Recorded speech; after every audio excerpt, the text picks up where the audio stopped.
So, for Christmas this year, I asked, like, this last year, like, 7 months, 20 days ago, thereabout, I asked for a Wooting HE module, which is just the board, to build a keyboard out of. Okay, when you started saying what that was, I had no idea. Yep. No, I'm Like, gonna is this an I'm gonna walk album? you. Is I'm gonna this- walk you through every step of this. Yeah. Wooting 60 HE module, and it's just the board. It didn't come with anything else. The board and like a USB cable. And I didn't have the money at the time because I was buying speakers, like my sound system and stuff. But I Yeah. still needed to buy switches, keycaps, and a case to put it in, which ended up being more expensive than I thought it was going to be. This was all in all a pretty expensive endeavor. But I ordered all of that in April. So 4 months late, but I finally ordered all of that. It got here yesterday. That's crazy. It was ridiculous. But anyway, I finally... So why was there like a stock shortage or something? Like it doesn't seem like... No, so the issue originally was it said it was in stock and I ordered it. And then it didn't ship out for a month. And I'm like, what's going on here, guys? And I emailed them and they said, oh, that was a pre-order. And I said, oh, that's suspicious because I filtered by in stock on your website. And they said, Okay. It'll ship this week. It did not ship that week. Another month went by, and I said, guys, what's going on here? And they said, oh, now it's shipping at the end of July. And I said, that this was not in July, by the way. This was like early June that they said this. And I said, no, it's not. You're going to replace it with something else. And they did. And I had to pay the difference, of course, because I ended up getting something slightly more expensive. But the keycaps were just like, I don't know what the deal was. They just could not give me a shipping date. And then it still took like over 2 weeks after they finally shipped it to get here. And I had paid for like 7-day shipping. Yeah, I mean, that's like a weird amount of headache for an item that you don't think would be that difficult keycaps. to obtain. Yeah. Like, it's the least interesting part of the build. It was the thing that I was like, I wanted them to be like reasonable quality because it affects the sound it makes. And like when you type all day, you'd like for it to sound okay. But anyway. So if we're talking things that we order that are finally arriving, if you remember months and months ago when we did our Civilization 7 kind of episode. Oh my God. I mentioned that I got the collector's edition and I just now got it in the mail. That was in like March, wasn't it? That was yeah, Civ 7 came out towards the beginning of the year, but like the collector's edition has some like physical items that they said was going to ship way later. And I got it. And the centerpiece is this like golden clock. Like it looks, ooh, that's a nice keyboard. I just figured I'd show it. If you're watching the video, Connor just flashed his keyboard. But the Civilization 7 clock, golden marble clock came. And granted, it's not actually marble and gold. It's like plastic, but it looks like marble and gold. But yeah, it's a neat little thing. But yeah, I was waiting for that for like months and months. I'm pretty happy with this though. I built this, from scratch. That is pretty sleek, and it's like smaller than I would have thought it would be. It's a little or smaller maybe than that's I just would a like. camera trick. I don't know. Yeah, I mean, this is it. It's like next to my head. Like, it's pretty small. I really like it. It's heavy. I tried to flash my keyboard and that was not happening. So I had to unplug it. That's the nice thing about custom keyboards is they unplug at the keyboard and at the computer. So yours isn't a wireless type deal? No, it's not. Mine is also not. Yeah. But I'm not that into wireless. I already have very few cables on my desk. I'm pretty happy. I do need to buy a nicer cable though because like you just saw that keyboard. The cable that came with it is like black and yellow. It clashes horribly on my desk to my generally like... Oh, yeah. Yeah, it just doesn't work. But I'm happy with it. Sounds pretty good. Works pretty good. The reason I bought it was because my old keyboard was repeating keys. The like Hall effect stuff is apparently really good for gaming, but the reason I wanted it is because Hall effect switches are apparently good for like over 1 billion keystrokes or whatever. So I'm just not going to have to repair this thing, hopefully. 1 billion? Yeah, that's like it's a lifetime, I feel like. Yeah. I mean, you're probably not going to hit 1 billion keystrokes in your life. Yeah, I hope I'm not exaggerating that. You know how I am with misreading you do how many tend zeros, to... but just say not true things. No, that sometimes. 30 trillion, 100. I was right about 30 trillion, and I was right about 115 billion on the when we were talking about rail a couple weeks ago, or that was a couple months ago. Oh yeah, the price, yeah. That was the instance I was thinking of with me getting the numbers wrong. But I was actually right both times on that. I looked it up even though after they the sound episode. very fake. Yeah, 100 billion is a lot of money. I've never 1 seen billion is just a lot of key presses. That's a lot of key presses. I don't know how many. Yeah.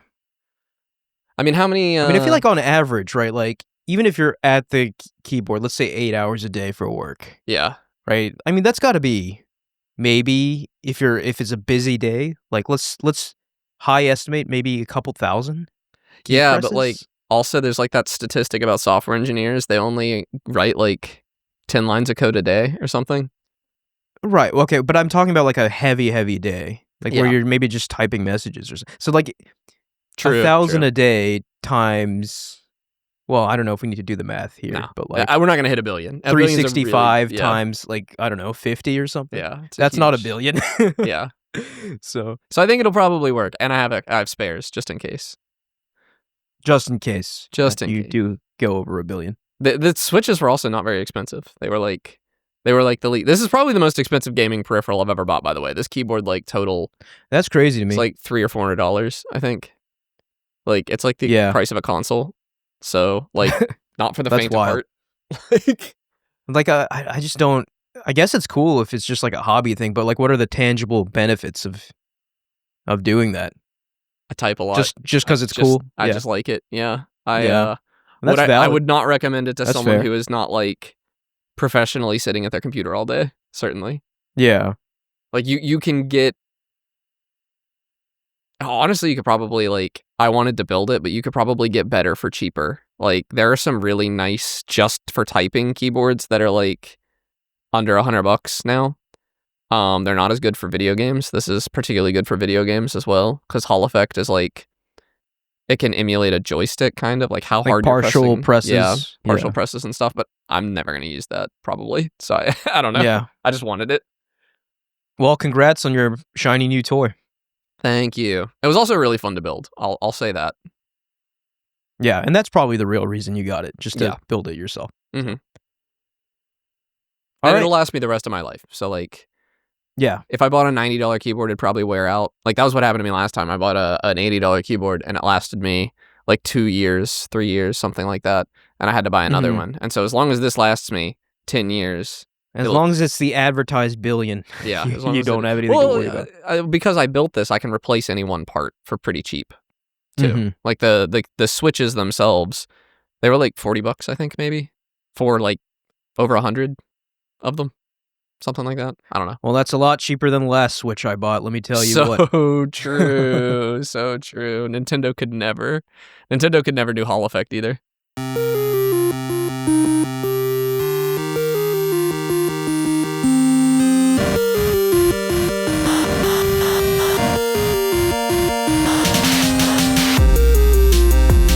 Hey, and welcome back to Game Talk. I'm your host, Damon Meon. Today I'm joined by Connor. Hey, guys. And Mike. Hello. And it is that time of year again. We're doing our mid-year check-in for 2025. It's so hard to believe that we're already in July of 2025. And I think it's been quite an eventful year. I think we had like the sleeper hit with Clair Obscur, at least in our opinion. And I think that's a widely held opinion online. We've had tragedy this year with a lot of layoffs. We had layoffs at Sony and Microsoft and other places. And I think just overall, like, yeah, the industry is still in turmoil, like especially in the AAA space. But in terms of the games we're getting, I still maintain that we're still, I guess, continuing that golden age we've enjoyed for so long. How long can that keep up? I don't know. But as far as where we are with games, mid-2025, how do we feel about right now and maybe where the year's headed? I think it's been a crazy year. There are two games. I mean, the game that defines this year for me is Monster Hunter Wilds. We'll get into that later. But the two that are like crazy this year are Blueprints, which I feel like everybody's forgotten about. And no, Clair that's Obscur a great 33. shout. I think Blueprints. I actually think I'm warmer on it than you, Connor. I think it's a brilliant game. Oh, I think have almost nothing but vitriol left for Blueprints at this point. right, yeah, because like it is that game's interesting because the more you play it, like it's on a curve, right? It's like parabolic. Like it starts when you're miserable, it's not fun at all, and then it gets crazy fun, and you're like super excited. The highs of Blueprints are still pretty much like unmatched this year. Like straight up, disagree. The highs of that game really, really high. I think the highs of that game, the more you put into it, it's like after you get past like the main game, quote unquote, I think it really starts dragging. Yeah, but I think it's by design of a game like that. Clair Obscure peaks higher and averages higher. Yeah, it does. And in my opinion, it higher. does. Yeah, I mean, like we have glazed that game so much on this show, and I know Mike, you're still playing. I don't know if you finished. Have you finished? No, I think I've been working a lot recently. Right. Busy. Okay. So but you're I still think playing I got to the Stone Cliffs, like most of the way through those. Okay, so you're still in that, like the first act. Yeah, I've been taking it very slow because I really don't have a lot of time to kind of play it. No, right that's now. fine. I mean, I think that's a great way to enjoy it. I wish I could just live in that world for longer. So enjoy the time while you have it. But yeah, I think I was curious, right? Because like we beat Clair Obscure, and for you and me, Connor, and I'm sure Mike will probably have the same opinion. Like we were like, this is the game of the year. This is one of game of the decade, the most incredible games ever made. And then I like went on the internet to see if that opinion was shared, and it is shared in a lot of places. But I've also seen a decent amount of pushback, with people claiming that like it's not really competitive with the true classic JRPGs and that sort of thing. I don't know if I agree with that. I think it probably is. I find that extremely dubious. That because my favorite Final Fantasy game that I've played was 15. You haven't you have not played a lot of Final Fantasy games, right? I haven't played 7 yet, which is like the seminal one, right? It's I hear actually 6 is the most impressive one. Doom: The Dark Ages came out in May. That was pretty huge. Didn't finish it. Really liked it though. Kind of a lot of that this year, I feel like. Yeah, I mean, Doom was a big game, and I would argue like a big win for Microsoft. Right, it always is. In a time where they kind of need wins. Yes. So that was good. We got Elder Scrolls 4 this year. Yeah, Oblivion. Yeah, the Oblivion. I keep forgetting that came out because they ruined it immediately after launch, and it's to this day I think still unplayable on PC. Oh, that's fine. I think it's only the Game Pass version. Which I think Digital Foundry literally put out a video I think today talking about how they might have fixed it. So I don't know if it's fixed. The message of that video was that they didn't fix anything. Oh, I watched it. Yeah, yeah. I just saw the thumbnail. What they did was make the video name. The areas, like it has a thing where like it's constantly streaming in new areas while you walk around the world. And what they did was make those areas bigger so that it streams less often.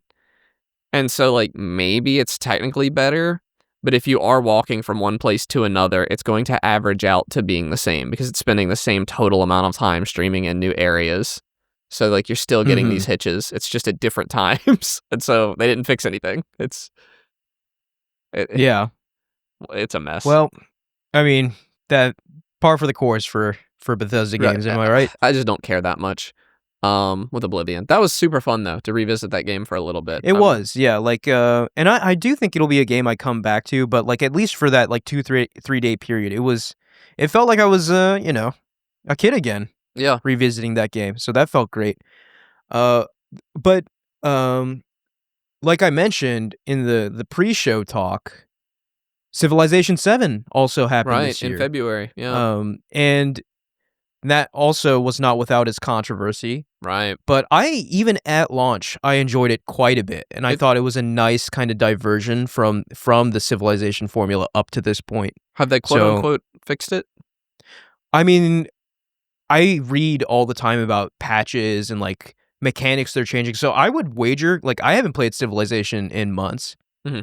I would wager it's like a completely, almost different experience now if I played it again with all the patches. So I'm looking forward to revisiting it and seeing what they tweaked. I hope they didn't, like a lot of developers, it's easy to give in to the vocal negativity for a game. Yeah. And overcorrect. And I hope they didn't do that, because I think they had good ideas going into this game, ideas that previously this franchise did not explore.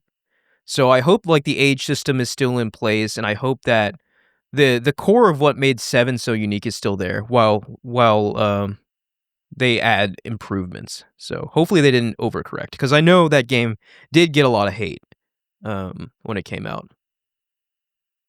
But yeah, so Civilization 7, Doom, Oblivion, Clair Obscur, Blueprints. I mean, Avowed. If we're in February, let's talk Monster Hunter a little bit more. Yeah, let's talk about Monster Hunter. Yeah. This was a game that I knew I was going to be like super on board with, but and it is like far and away my most played game of the year. I just checked my Steam numbers. I have 125 hours in this game already. Would you call Monster Hunter Wilds a live service game or no? Yeah, I think I would. I mean, it's getting I think I would too. Because it's getting the title updates, it's giving you a reason to jump back in every once in a while. It's getting a lot of community feedback and stuff. Yeah, I think it's a live service, and I think it is suffering and succeeding from that. Like, I think some of its live service stuff entrapments are why you haven't played it any since launch, Amid. Like, that stuff is happening, and I think it turns some people away. But I mean, I would argue there's just been too many good games this year. There's been a lot of good games. Yeah. But like this game launched and it was in arguably an unfinished state. I don't think that's true anymore. I think after Title Update 1, they more or less finished the game, and then Title Update 2 was just gravy, and it's been really fun. Yeah. I'm really the critical reception was excellent for it. The community reception has been weird. There's been a very anti-Monster Hunter Wilds, very vocal anti-Monster Hunter Wilds group. I don't know, like, I always take that kind of hate with a grain of salt, because like it does seem to be trendy to just hate on things on the internet. Yeah. So like I have to take all the negative opinions with a grain of salt and just have to form my own, right? Yeah, because anecdotally, they got Mike into Monster Hunter, like in a big way. And it has held me. Like, when I sit down to play a Monster Hunter game, it's typically the one I reach for right now over World and Rise. And it was my introduction to the franchise as well. And you didn't bounce off of it like you did World. No. So like, yeah, World I bounced off like on the demo, basically the beta but like I beat low rank, and I started high rank, and I intend on coming back. So like, I think they're doing something right. Yeah. In Wilds. No, they cooked. It's a really good game. I'm really, really excited for Title Update 3. They're in kind of a lull right now, which we knew was going to happen, because the next Arch-Tempered is Uth-Duna, the big fish guy. Yeah, and I'm ready. I kind of just don't care. Uth-Duna's like not a very fun fight to me. I personally like Uth-Duna, but that's because I really like pulling Greatsword into Uth-Duna, because you can get a lot of those parries. That's fair. How'd you like I don't think we've had a chance to talk about Lagiacrus, me and you. I fought him once. I really haven't dove into Monster Hunter in a while. Because if Arch-Tempered, so Lagiacrus, sorry for the spoilers, Amid. Lagiacrus takes the fight underwater at one point, and you have to chase him underwater and fight him down there. I think I remember you mentioning this. If Arch-Tempered Uth-Duna does that, that'll be cool. That'll be really cool to give him like a special big difference between him and normal Uth-Duna. I think that would make me like it more. Because Arch-Tempered Raidao was cool just because Raidao was cool. And Raidao is just cooler than Uth-Duna to me. He always made sense as the first Arch-Tempered. Yeah. And I mean, they're coming back permanently now, so if you did miss Raidao, he's going to be a permanent fight. Yep. And they always do that at end of life. They just I guess the community feedback was strong enough. They said, we'll just make him permanent now, and we're just going to do that from now on, which is the right way to do it. Yeah. I think because they're still getting the temporary live serviciness from the time trials. Like, you have 2 weeks or whatever to get an under 13-minute kill against the Arch-Tempereds, and you get special cosmetics for it. That is live servicey enough without actually taking the content out of the game. I think it's the best of both worlds. Yeah. But yeah, I'm just super happy with Wilds. So I wanted to highlight another game that you two have not played, but this is one of the only 3 games this year so far that have above a 90 on Metacritic. I know that's not the most important thing, but I wanted to... No, Split Fiction. Oh, yeah. I forgot about this Fiction game. Came out early this year I keep as saying well, I'm going to play it, too. It's an incredible game, and I actually don't just have a reason to play it right now. Yeah, no, exactly. No, me and Mike are both. Well, I was just gonna say, like, you don't have to play with the, and especially this one, right? The last one was like a couple game, but this one is like 2 friends. Might have a reason to play it soon. No, because I was like, earlier Did you not this year, hear anything I just said? No, I heard what you were saying. Yeah. I'm just ignoring it because I don't have like my brother. I'm not gonna play it with my brother. Like we just don't do that. I would end up playing it with you, Ahmed, and I'm a little hesitant to do that.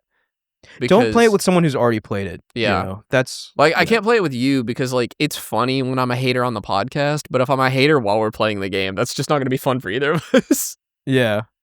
No, I mean, like I think I don't know. I think I recently finished this game with my sister. Yeah, I think maybe a couple weeks ago actually, and I just didn't mention it on the show. Yeah, but just chock full of creative ideas, and especially the finale to that game. They just do some real mind-bending stuff. So, like, I don't know. Like, Joseph Ferris, that studio over there, just full of creativity and, like, ideas. Yeah. And I just think it's an exceptional game. And I think he's more than proven at this point that it's not a fluke. He and his team have the ability to create these really, really good games. After It Takes Two and now Split Fiction. So... I just wanted to shout that game out, make sure we didn't forget about it as we were reflecting. Oh, it's definitely going to be, I don't know, it's probably not going to perform well in our bracket, but in the real Game of the Year bracket, like the Keeley Awards. Yeah, I mean, It Takes Two won Game of the Year. Yeah, I don't think Split Fiction has a ghost's chance of beating Clair Obscur, but I think it's going to get its time in the sun. It's going to win something. Right, like, so if we're hypothetically thinking about the 6 nominees... Like, obviously, Clair Obscur is going to be one of them. I could easily see Split Fiction. Yeah, the 6 nominees, if we're picking from the games that are out right now that came out this year. Right now. Well, that's the thing, Wilds, right? Like, it's Split we still have Fiction, half a year, so. It's Clair Obscur. Mm-hmm. Blueprints, maybe. Yeah, Blueprints probably. Blueprints will almost certainly secure Indie Game of the Year, if nothing else. Yeah. And I think that's I deserved. Don't see that being topped. Yeah. As much as I hate Blueprints, I also really like it. You have to respect it, right? Yeah. You have to respect it. Like, just the level of thought that went into designing the puzzles in that game. Okay, so let's think back. So before we move on to thinking forward, I want to keep going Assassin's through our Creed Shadows. highlights. We haven't talked about year. Yet. Yeah, Assassin's Creed Shadows came out, and this was make or break for Ubisoft, and they proved the haters wrong. Yeah. They delivered on this game. This is an excellent Assassin's Creed game. Yeah, people liked it. Did it make money? Do we know that yet? It sold very well. Okay. I don't know if we'll know if it was well enough. Like, I know they had really high requirements for this game, so yeah, they did. Hopefully it did well enough, because I mean, Ubisoft proved that they still have it in them to put out a good Assassin's Creed, which, I don't know. Like, obviously, let's back up here. So Valhalla and Odyssey and Origins, they all sell really well, but like, in my opinion, they're not the same level of quality that they put out from like games. 2, Brotherhood, Black Flag. These are really, really good Assassin's Creed games. But I think with this one, they prove that they can have the quality there while adhering to their new open world, like Assassin's Creed format. So it's a very... Did you finish I think it's a very good proof of concept. No, I'm not even close to finishing it. Okay. I got distracted, and I do want to come back to it. A lot of good games this year. So it's a great game, and it's a looker too. Like, the ray trace global illumination in that game is just stunning. Yeah. So, elephant in the room we haven't talked about yet. We had a console release in the first half of this year. Yeah, right. I was wondering when we get to that, right? Like, so we are on the other side now of the Nintendo Switch 2 launch. We have a Nintendo Switch 2. We have Mario Kart World. And we've had some time with Mario Kart World now. Long enough for me to say that it's mid and nobody should buy it. No, I disagree with that. I think it's a lot of fun. And I just think the mechanics are the mechanics very, are great. But it's very fun to play. Have you heard the controversy about the online patch that they did? Yeah, but like, okay, I think we touched on this. I just don't care because I don't play online. You don't care, but most people do. Yeah, like most of the people yeah. that are buying Mario Kart are going to play it online, and they've made it like literally like terrible. Like I I guarantee the numbers collapsed the day that they put the update out because I was playing and I could not find a full room anymore. Like, I was getting rooms of 10 I know or 12 a lot people. of the people who want to keep playing online have just kind of migrated to privately hosted rooms and that such. Sucks. So That's not hopefully, fun. Like, I mean, hopefully you can. I don't know. I mean, it's a workaround until because you know, like when they dig their heels in the sand like this, they're not going to. But I'll go even further. This fundamentally has shown that Nintendo thought this was going to work and it didn't, and they're not used to that. And like the people making, like, there's no way. Wait, what do you mean they thought this was going to work? The open world Mario Kart, it just fundamentally doesn't work. Like, I see. People don't like it. The entire community has rallied. At least I would say 70-80% of the community playing this game has rallied and said, "Hey, these intermissions did not work." I hear what you're saying, Connor, but like, just remember, everyone online is in a massive echo chamber. Like, the vast majority of people playing this are casual people who probably think it's neat. You don't have everything to, is connected through a world. The people online saying it are in an echo chamber, but you don't have to talk to anyone to see this. You can go into a lobby, and everyone was picking random because it was the only way to get out of doing. Mm-hmm. And if there is a course on the register that isn't an intermission track, every single person will pick it, or 80% of the people will pick it. It is like, the numbers are huge. People have widely rejected this, and I get why. Like, I don't understand how Nintendo could possibly have played this game before it came out and thought it was acceptable to release. It's like over 200 intermissions or something, and there's like 4 or 5 good ones. And I don't understand how they thought that was acceptable. This is like, by volume of content, averaging the worst Mario Kart ever. Like, I'd rather, like, if I had to play every possible track in a Mario Kart game, I'd rather play Super Circuit than like this one, because it's so boring. Yeah, I mean, I get what you're saying. I guess I just don't feel that strongly about it as you and a lot of people online do. I'm having my fun with the game. It does suck that Nintendo are you still playing it? I just played it yesterday, Okay. I haven't played it in like 3 weeks because I find it unplayable now. Yeah, so I do find it... I do understand the frustration where, like, if Nintendo... Like, they've done this kind of stuff before, right? Where they're like, this is the way you have fun, and if you disagree, well, screw you, you know? That's their sort of attitude towards this. And I think it's worse than that even, because you can see some of the tracks are clearly designed not to be 3-lap tracks, and they suck if you try to play them as 3-lap tracks. But they don't even, like, Koopa Troopa, is it Koopa Troopa Beach? Whatever the one, you just drive in a circle for like less than 3 minutes and it's over. And then you would think, oh, well, they must have had a really, really good idea for the intermission tracks. No, the intermission tracks to this are just open water that you drive in a straight line. Like, it's just a bad track. So, like, I fully acknowledge, right? Like, I think I'm in the minority on this. Like, I think you probably do speak for the majority, and some anecdotal evidence for this, right? So I showed this to my sister, who obviously, like, she likes games, but she's not like into the industry the same way we are, right? And she was just like, oh, there's a new Mario Kart. And then we played it, and then she was just like, wait, why are we only doing 1 lap on the actual track? Right? And I was just like, yeah, I was like, well, so Nintendo changed it so like every track is connected. And then she was like, oh, that's cool. But then after that, she was just like, but I would rather just race on the track 3 times. Because the tracks are really good for the most part. Like, a casual's perspective on this situation. Yeah. It was just an insane decision that they made. And it's not like this was like a rush job for the Switch 2 launch. Like, this has been in development for originally Switch, right? Yeah, then they switched over to Switch 2. It's been in development over 10 years, and at no point somebody, like, they didn't get 6 years into development and realize, oh, this is really boring and nobody likes it. We should probably change it. Like, well, I imagine, like, I don't know.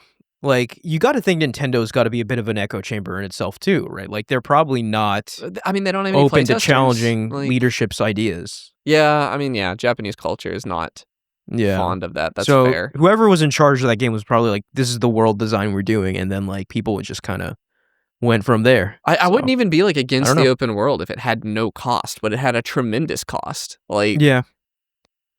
No, that's all valid. I wonder if like.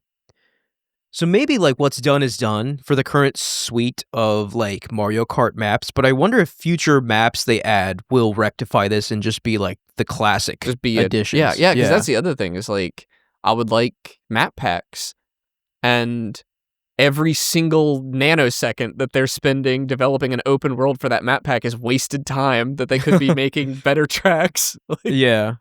Because the open world is like fine as a novelty, but if I like think about the development time that went into it versus the joy that it gives me, like that ratio is criminally low.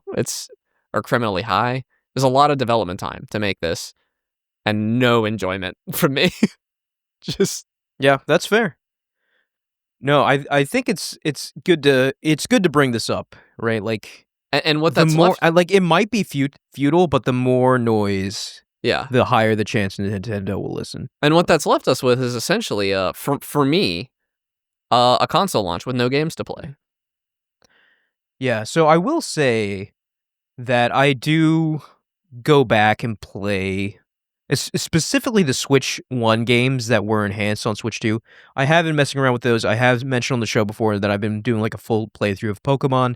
So I personally feel like I have gotten a good launch out of the Switch 2, right? Like, but I understand, right? Like, it is pretty sparse. Like, Mario Kart World is the only truly new Nintendo game, and if those decisions didn't vibe with you, I understand how you could be left feeling wanting.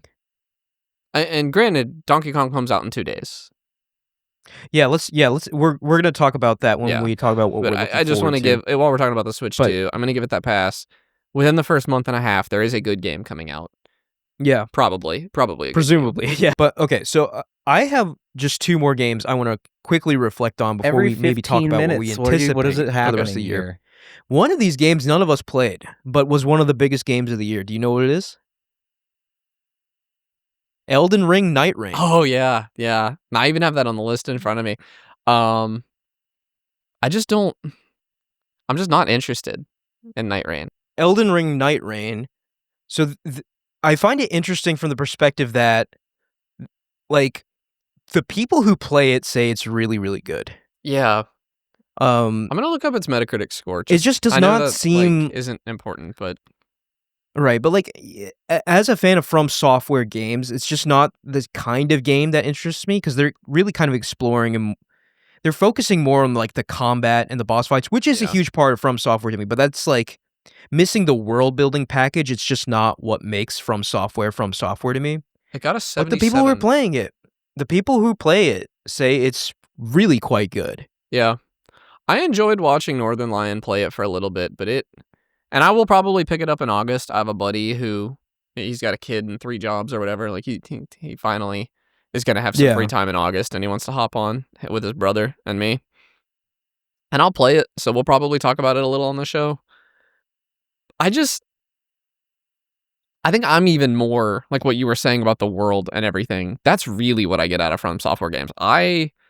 The sense of exploration is what I get out of it the most. Because like I think a lot of people really enjoy the sense of accomplishment when you beat the bosses, but I enjoy that too. But I think the world comes first. I'm like sick in the head. I feel relief that I'm done, and this is like in everything that I do. The second I decide I'm going to do it, like it might as well be done. And then all I feel is relief that I've made that true. I don't feel any sense of accomplishment for any of my accomplishments in my entire life, I don't think, let alone beating a boss in a video game. You might need some therapy for that one, but something I said I was going to do, I did it. I can exhale finally and like move on to like essentially reading this book that I like, which is how I experience. Or like, I can understand, right? Like, especially if you have at least 2 other people to play this game with. Yeah. I can see how this game blew up. And especially because it has the name Elden Ring. That name means a lot now. Not having crossplay. A lot of people probably bought that. You know, even with not having crossplay, it sold insanely well. Yeah. So it's just the strength of From Software, the strength of Elden Ring as an IP now. It is such a massive L. I mean, Monster Hunter finally got crossplay in 2025. This is the year. And this game could use it more than anything, really. Like, I feel like if this had crossplay, I would probably buy it. Yeah. Yeah, I mean, Monster Hunter, I was perfectly content. I played most of the game alone. To this day, most of my playtime is playing solo. Night Rain, that's just not really an option. You gotta have 3 people. And, like, consoles are just so divided these days between PC, PlayStation, and Xbox. It's just like it's not like the Xbox 360 days. You're not. It's very difficult in my experience, I guess, to get 3 people on the same platform is just not an easy thing to do. It is, yeah. So, yeah, I just wanted to shout that game out. I don't know if there's too much to say because none of us played it, but the other game that very big game for me was Death Stranding 2. That just came out a few weeks ago. You were playing this game to death, too. Yeah, and, well, I mean, I'm going to talk about it here at the end of the episode. Right, yeah. But, so I don't want to talk about it too much here, but also a huge game that came out in the first half of 2025. And so with that, right, so are there any other games you want to shout out that came out in the first half before we move on to what we're looking forward to? Surely you've got something niche, Mike, that we haven't thought of. I don't think. Let me check my Steam. Oh, I do. Peak. Yeah. Yeah, Peak came out. And Deltarune, Chapter 2 or 3 and 4. Deltarune. I don't really, I don't know. I'm The gonna whole talk about chapter thing they're doing for Deltarune, I'm just like, I'm going to talk about put it. the whole game out. I just played Chapter 1 and 2. I just played through it. I'm going to talk about it at the end of the episode. Okay, yeah. I mean, we did get Kingdom Come Deliverance 2, which I haven't played yet. Oh, wow, Yeah. yes. Yeah, that's a massive game. That might be in contention for Game of the Year as well, none from of what us I hear. played it, though, which None of us played it, unfortunate. Dune Awakening, apparently? Me too. What'd you say, Connor? Dune Awakening came out? Apparently? Yeah, that MMO, apparently it's quite a good MMO. Like, people are enjoying it. But again, none of us played it, so maybe not worth mentioning. I really haven't played many games this year. I'm looking at, like, games I've played since it's the start of the year, and it's looking like 5-6 games a month, if that. Yeah. Tony Hawk Pro Skater 3 and 4 is out now. That's almost certainly excellent. One huge miss for me, and I feel weird even saying this because it's not a game I want to dunk on really, but To a T is out, and I expected to really like To a T. It's that game about a kid who is shaped like a T, and it's made by the creator of Katamari Damacy. Oh, okay. And it is just like, I hate to say not good. Spectacularly boring. Like I could not get myself to play it, and this was one that I went in with like pretty high hopes. So, kind of disappointing. Yeah, and I don't know. Like I guess Avowed was a disappointment for you, Connor. I didn't play it. I wasn't excited for Avowed. It was just fine. I would say it's the opposite of a disappointment. I would say it was more. Like some people really surprise. like that game. So I do have like a cursory interest in it, but like personally, I feel like Obsidian is just sort of overhyped as a studio. Like after they did New Vegas, they're a little washed. They haven't really put out peak stuff, in my opinion. It was really weird because like the smaller quest level stories I think were quite good in Avowed and interesting, but then the overarching story, it was just like really assuming you cared about this world, and I did not, and I couldn't get myself there. I could not get myself to care. But the combat was good. It was like a nice refinement of the Elder Scrolls format. It's the only problem is like if you're gonna play that kind of game, I would tell you to play Oblivion. I would not point you to Avowed. I don't think. Point to the OG. Yeah. All right, let's talk about what we're looking forward to in 2025 for the rest of the year. I mean, I'm really excited for Bonanza. I was gonna say right off the bat, like, I marathoned the rest of Death Stranding 2 last night. Like, I actually you finished lost sleep because, I did. And the reason I did that was just, like, I have to finish this game before Bonanza. I don't want to have both of them on my plate. Interesting. So. I don't think Bonanza is going to be a very long game. I think it's going to be, like, an Odyssey-sized, like, 13-hour thing. Right, but, like, I just didn't want to have Death Stranding lingering while I was playing Bonanza.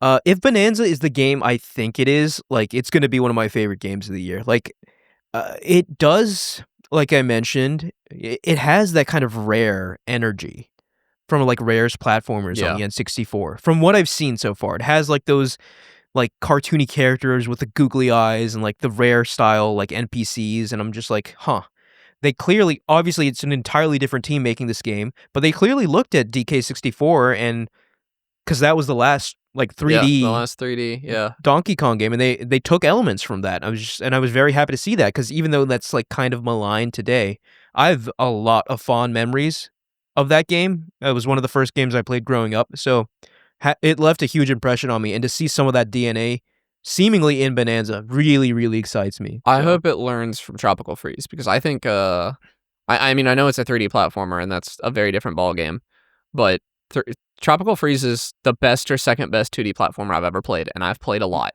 Yeah, and it does seem like this game does have like substantial 2D platforming sections as well. And plus, just the pedigree of the team making this game is very, very good. So there's been an interesting controversy around this. I don't know if you watch any Arlo videos. I usually only like do it because he makes me mad. I've seen like one or two, maybe. Like saying I hate watch him is an exaggeration because I don't hate Arlo, but I do think he has like, for the following he has no idea what he's talking about a lot of the time, and I find it a little funny, but it also makes me mad. Okay. But anyway, he was doing a wish list for Donkey Kong Bonanza, and he said he wants it to not be controversial like Odyssey was. And I guess in what world is Odyssey controversial? That's like what everybody in the comments was saying, but I know what he means. There is like a tier of like very snobby gamers that I admittedly can relate to quite a bit. Like the Tears of the Kingdom haters, I guess. That like there was a group for that. There was some vitriol Odyssey? for Odyssey because there was specifically Joseph Anderson, I think is his name. Oh yeah, I know him. Yeah, and he's quite the hater. Like I aspire. He hates almost everything. Yeah, he's the level of hater I aspire to be, but I think some of his points were okay. There was a lot of repeated moons in Odyssey. I'm a lot harder on Odyssey than you are. I remember when Odyssey came out, you also played it to completion. Like you got every single moon. I didn't even come close to that. I liked the game, but you described it as like every moment of playing it was pure bliss. This is one of our earliest episodes, but like I still back that up. I think it's just a game packed with joy. And I'm see, that's really funny because you say that, but then didn't 100% it, and then I at the time I hadn't 100%ed it yet, and I was saying, I don't know, man, I just think it's kind of fun, and then I 100%ed it because it continued to be kind of fun. I mean, honestly, like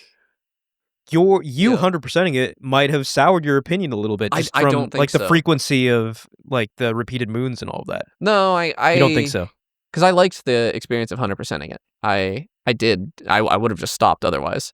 I just don't think I don't think its highs were as attractive to me as they were to you, but I think that it maintained a base level of competency all the way through that was enough for me to 100% it and have a good time.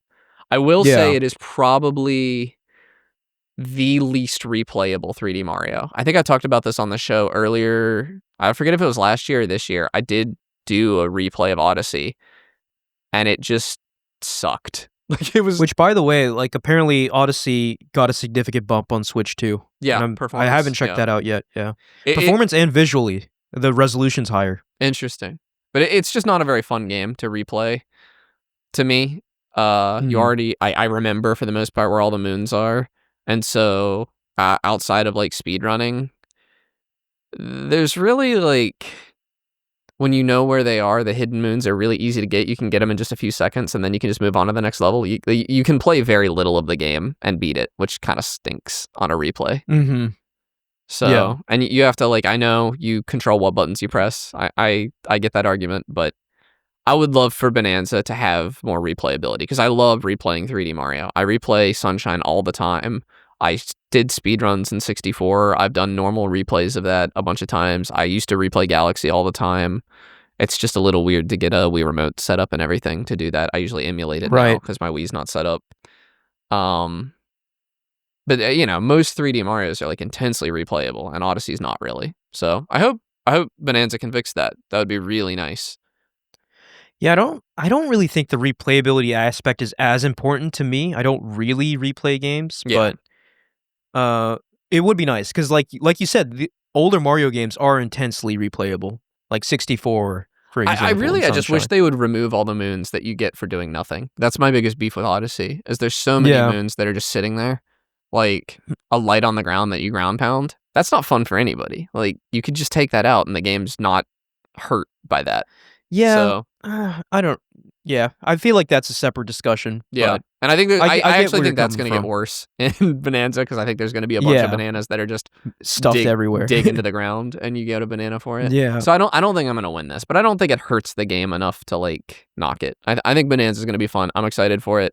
I got that stupid $50 gift card from Target because my Switch 2 was late, so I'm not having to pay that much for Bonanza. Oh, nice. Yeah. Yeah, I've already got it like loaded on my Switch and everything. So I'm ready to there's go. a preload? Yeah. I didn't know that. Good shout. I'll do that tonight. So yeah, that's the next game. Like I'm immediately looking forward to. That's literally 2 days from now. Yeah, 2 Actually, days. by the time this episode comes out, it will have already been out for a while. So I don't think I have any other games coming out this year. Yeah. Well, so I was gonna say I have a big one in August for What is me. Metal Gear Solid Delta Snake Eater. Right. I have never that played comes Metal Gear out. Solid 3 before, so I this will be mean- my first time playing Metal Gear 3. Abiotic I'm- Factor launches in a couple days. Abiotic Factor, and there's that's gonna have that. crossplay. I'm gonna play I'm that. excited for that. I'm actually I'm working on an idea for it where I'm gonna set up a server for it, Ooh. and we're gonna get into character for it. Ooh, really? I'm That's thinking exciting. about it. Yeah, I'm really cool. thinking about it because oh my god, it's the funniest possible option. Were we cutting you off? Did you have more you wanted to say about Delta, Ahmed? Well, I don't really think so. I mean, I'm just really looking forward to it because it's a Metal Gear game I've not played yet. Yeah, so it's essentially that's going to be like a Gear brand new for you. game to me. Yeah. Yeah. How much do you know about it? I mean, you know the ladder thing. I think I probably. know. Like, I know the big.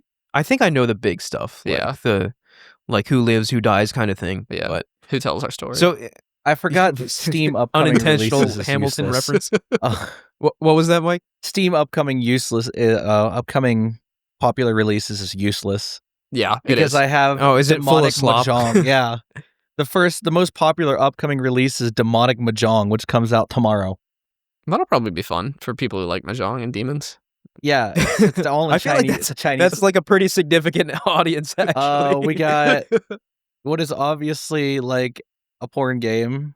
I mean, I'll nothing be really honest. big. Like, my most anticipated gaming content for the rest of the year is title updates for Monster Hunter. Every one of them has Yeah. been really fun so far.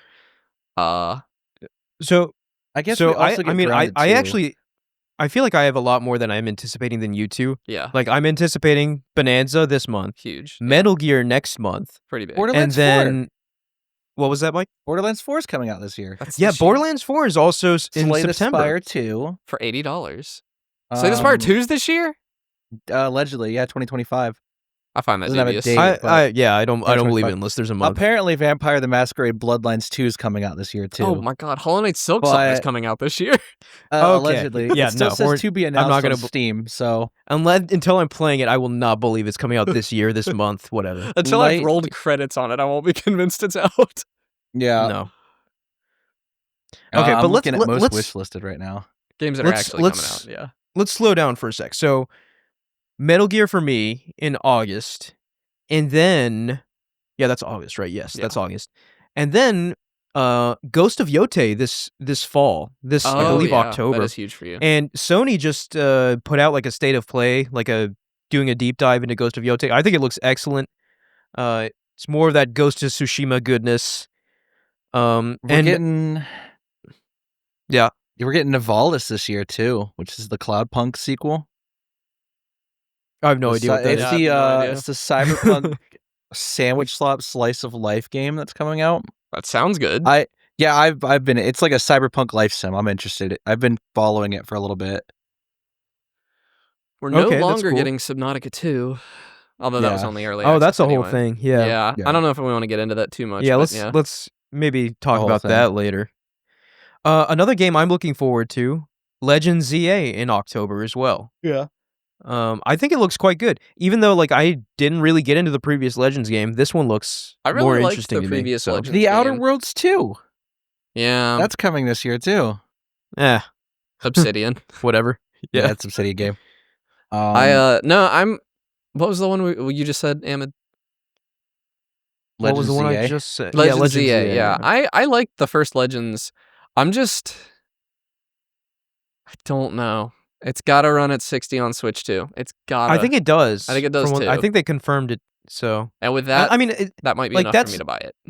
right. It's not like I'm waiting with bated breath for that game. No, I'm it'll just like, be fun. It'll be fun. Yeah. Yeah. But yeah, I think those are the main games I'm looking forward to for the rest of the year. Allegedly, right? We're getting Hollow Knight Silksong. So if that does happen this year, like it'll be one of the best games of the year, surely. Yeah, but probably not going to be Claire Obscure. That'll be like maybe the most hotly competitive game of the year on Game Talk ever if Silksong comes out this year. If it does, yeah. Yeah. I think I think it's going to come out after the Game Awards, though. I think it's going to come out. Oh, it's going to come out in that weird. You think it'll be like a December 31st? Like not even December 31st, probably like late November, so right before the awards show, after the nominations come out. I could see that.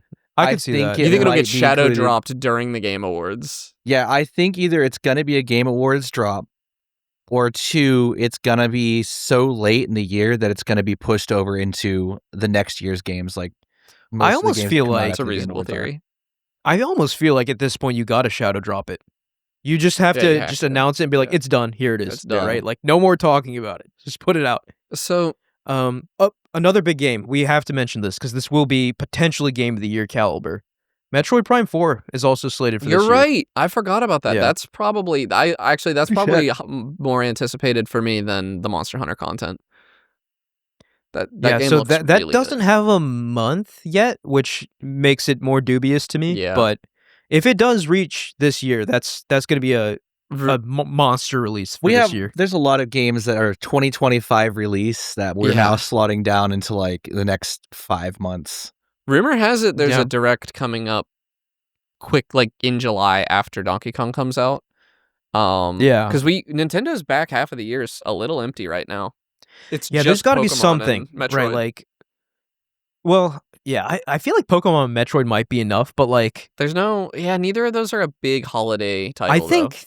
Yeah. I'm just going to come out and say it. Even though it doesn't make sense with this team making Bonanza, there's got to be a 3D Mario coming soon. I mean, there could be a different There's just team. No way.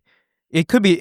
It has to be a different team unless they like split or something. Team. I don't know. So I don't know who the 3D World team is. I don't know if that's different from Odyssey, but if the 3D World team has been cooking since Bowser's Fury, that is going to be peak. That is going to be some of the best 3D. That'll be better than Bonanza. We are so due, right? We are so due for a 3D Mario. The last one we got was, I mean, if you're not counting Bowser's Fury, which I'm not, because it is kind of like a miniature release. Yeah. It was 2017, right? So that's 8 years since 2017 Odyssey. Oh, you're talking since Odyssey. Okay, yeah, sorry. You just said you're not counting Bowser's Fury. Yeah. Yeah, it's been forever. Yeah, so it's time.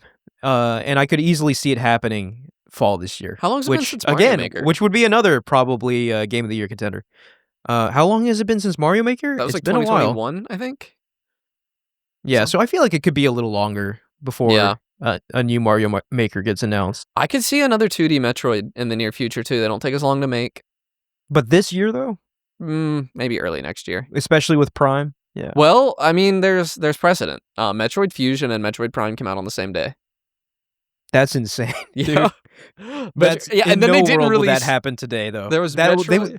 Like from a marketing perspective, that's just stupid. Metroid Fusion and Metroid Prime came out on the same day, and then you get Prime 2, and then you get Prime 3, and then there's other M in there somewhere, but you don't get a good Metroid game for like 15 years. Yeah. And then Dread. Yeah, and then Dread was is the next peak. good one. Dread is insanely peak. Dread is maybe as good as Super Metroid. Oh man, dude, Dread was so good. I love that good. game. I wish it would get a Switch 2 patch to be like 4K and stuff. I would replay it in a heartbeat. That would be cool. Yeah. 120 hertz for that game? Oh man. Oh yeah. So I think I went through the games I'm most looking forward to. Are there any other ones that I'm sure we're missing some stuff, and there might still be some surprises later in the year, which is always fun. There's an announcement that I'm waiting for this year. What is it? Which is Ace Combat 8. Oh. It's coming this year. I guarantee you by the Game Awards, we will have at least a trailer for it. Because it's been cooking for at least 5 to 6 years, and they teased it with their 30th anniversary video that's probably very much close to done. Nice. Yeah. I'm coping hard, but it has been about 5 to 6 years since 7 launched, so. That's exciting. It's always fun to have like a new entry after waiting so long. Especially after 7 sold like 30 gajillion copies. Yeah. I think Judas is slated for this year too. I'm keeping an eye on this one. It's like it's Ken Levine's new game. So his follow-up to BioShock, like the spiritual successor to BioShock. That could be really good. If he's not washed, which is unclear to me at the moment. Yeah, so we'll see. Apparently a Destiny 2 expansion launched today. Today? Yeah. apparently. Oh, is that like the Edge of Fate or something? Yeah, apparently. I heard zero buzz about this. That's crazy. Yeah, Previously, Destiny 2 is not. You hear like a ton of buzz, at least in the media, about a Destiny expansion. Destiny 2 is not in the best shape right now, I feel. Bungie's just not doing too hot right now. Yeah, I didn't expect that. This is fascinating. There is a critically acclaimed game section for 2025 video games, and the only 3 games in it are Clair Obscur, Blueprints, and Split Fiction. Yeah, those are the ones with above 90. Above a 90, on yeah. Metacritic. That's fascinating to me, though. Yeah, it's and all 3 of the. I mean, like we played all 3 of those games. I mean, I played all 3 of these games. Yeah. I might make it to Split Fiction before the end of the year. I will try. I think you should. It is one of the best games of the year. If you can commit to catching up on Monster Hunter by the end of the year, I will play Split Fiction somehow. I mean, I already committed to it. I already told you. I need you to actually do it though, because you've committed to lots of things. Yeah, the biggest my biggest sin is not completing Tears of the Kingdom in time. Yeah, but I am now reaping the fruits of that decision. Yeah. Or lack of commitment. Reaping the fruits of that game you're still not finishing to this day. Yeah, that I'm still not playing. Because it's bad, because it's not a good video game. Okay, come on. Okay, we just spent like about an hour talking about past games, future games. There's a lot that happened in the industry too, but I don't even think we have time to really get into it. Yeah, that might be a next week thing. Yeah, next week, because I got a pretty meaty games I've been playing topic. I have practically nothing I've really been playing recently. Okay, well, should I just get mine out of the way? Yeah. I don't know if this is going to be a brief or not, but I've completed Death Stranding 2 on the beach. On the beach. And dude, the beach. The last I don't know, 3 to 4 hours of this game are just unhinged. That's the best way to put it. Is just completely unhinged. Just Kojima, clearly, this game is just Kojima with literally no one to tell him no. Yeah. So he just does whatever he wants, and I love it, dude. I just had I was laughing my way through the whole finale. And that's probably not the reaction. Like, it might be one of the intended emotions because of just how absurd the ending to this game is. But, Kojima, it's just Kojima having fun. And I know there will be detractors, people who call this out as being and I'm trying to be vague to not get into spoilers, because, it is just pure absurdity what is unfolding on screen. Pure insanity. And people are going to point to this and be like, how are we supposed to take a story like this seriously? And spoiler alert, you're not, right? It's just supposed to be fun. Yeah. Right? And if you look at Kojima games through that lens, I just think it's brilliant. I mean, this finale has it all. It has a character. Well, let's not get into spoilers, but it has a dance number. It has multiple guitar solos. God. It has kaiju battles. Alan Wake. It has mech battles. It has guitar battles. Interesting. And also, this ending is just Metal Gear Solid 4. He just basically did Metal Gear Solid 4 again for the end of Death Stranding, and I loved every minute of that insanity. Dude, it's just I keep repeating the same words. It's unhinged. It's insane because that's what it is. It doesn't make any sense. Just the craziest thing you've ever seen in your life is just happening on screen at all times. It's just why is this character doing a dance number now? I don't know. It's probably Kojima just saying could be cool. Could be fun. Could be the move. Could be fun. Yeah. It's just insane, dude. I'm glad you liked it. It was was a spectacle, and it was a funny spectacle, man. It had me laughing. And then after all of that calms down and we get kind of the denouement and the epilogue of the game, then it kind of shifts back to a more somber emotional tone. And I think I like that. And I did call the final twist of the game pretty early on. And I don't think that's a negative thing. I think if you're just paying attention to the story, that's but I think overall I like the final twist. And people who beat the game will know what I'm talking about. But I just want to keep going back to that the finale itself, man. Just what a trip it was. I don't know why, dude. 2/3 of the way through this game, suddenly everyone can play the shred on electric guitar for reasons never been brought up before. Dude, sometimes it's just like, people can play guitar. What is happening? The final boss battle had you. Nope, I'm not going to go into it. I'm not going to spoil it. I might play this game at some point. And dude, and Mike, even if you're not going to play it, watch the final act. Oh my god! On YouTube, because it literally just is Metal Gear Solid 4. We literally have a character saying, "Kept you waiting, huh?" Is it Snake? The guy who's just Snake? It's not the guy who's Snake. Okay. That guy, I will say, he is a critical character to this story. So he wasn't just a one-off boss fight, because I think the last time I talked about him, I was just like, oh, he was a boss fight. He is a recurring character. Yeah, so that was cool to destroy see. the Metal Gear. Yeah, dude, there are Metal Gears in this game. There are demon monsters. There are giant hand spiders. There's giant babies. There's regular-sized babies. There's ghost babies. There's ghosts. There's mechs. There's ghost mechs. And I'm not making any of this up. This is all in the game. This is just the logical conclusion of Kojima's madness. And honestly, dude, it really is. It really is. It felt that way. Once this game ends its update cycle, I think Kojima's just gonna fade away into the background. He's just gonna disappear into the ether where he came from. That's what just struck me the most, because Death Stranding 1, all things being equal now, I can look back on both games. Death Stranding 1 was really something truly unique, right? It was just doing this weird walking sim, atmospheric delivery game, with AAA production values. And that was really with an interesting world, right? Say what you will of Kojima's storytelling, but the world he has crafted for Death Stranding is compelling. This world that has been ripped apart, and dead people are now in the real world, and there's all this technology that now exists to handle the world in this state. It's just an interesting space to explore. And Death Stranding 1 did that well. Death Stranding 2 was just Kojima saying, you know what? I don't like that they took Metal Gear away from me. I'm just going to make this game Metal Gear Solid 6, essentially. Right, I'm just going to take Death Stranding, Metal Gear, and mash it together. And even if it doesn't mash together well, I'm just going to mash it together and see what happens. And that is Death Stranding 2. He's just unstoppable. He's just unhinged, dude. He's Maniac. A crazy person.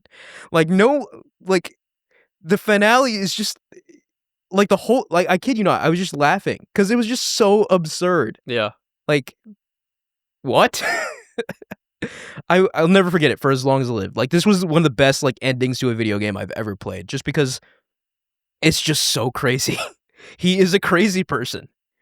So yeah, even if you're not gonna play Death Stranding 2, I highly encourage you just watch episode 15, which is called On the Beach, by the way. So it ends at a beach party? I bet not a beach.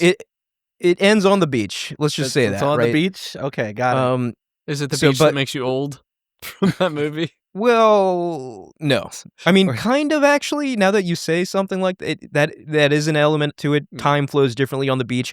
And also, time flows differently on each beach. Because each person has their own personal beach where their ha and ka are separated, you see. This sounds like the dream. You mean I get to retire to my own personal beach? My timeshare in Florida is finally coming through. By the way, there's a lot of dead whales and servers, computer servers in the ocean on this beach. Real? It's just this whole thing. So when I get my personal beach, I have to deal with an ecological disaster? Yeah. I think that's what Kojima's trying to say, really. Aren't working? Yeah. Yeah, your ha and ka, you got to make sure they're spinning. Sounds like something people would call their grandparents in Appalachia. I could say that because I'm from there.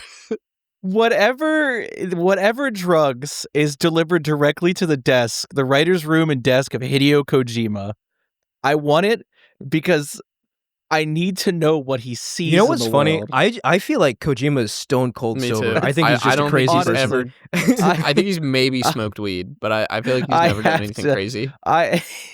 There's no way that man has never done enough hallucinogens and magic mushrooms and whatever other things he could get his hands on anywhere. No, some people are just born with it. Some people are just built different. Yeah, I guess. I've known a few. It's they're just like that sometimes.